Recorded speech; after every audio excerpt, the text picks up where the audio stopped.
ખનીજ માફિયાઓ બેફામ બન્યા છે। શેત્રુંજી નદીમાંથી મોટા પાયે ખનીજ ચોરી થતી હોવાનો દાવો કરવામાં આવ્યો છે।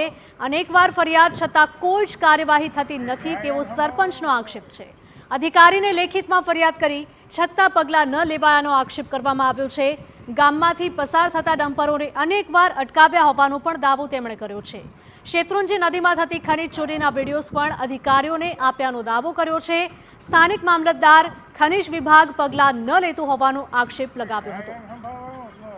તો અનેકવાર ખનીજ ચોરીના કિસ્સાઓ સામે આવતા હોય છે, જેના કારણે સ્થાનિકોને ભારે હાલાકીનો સામનો કરવો પડતો હોય છે।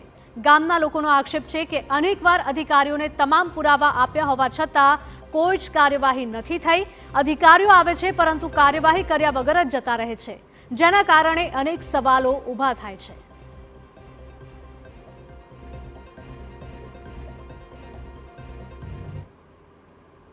8 વર્ષ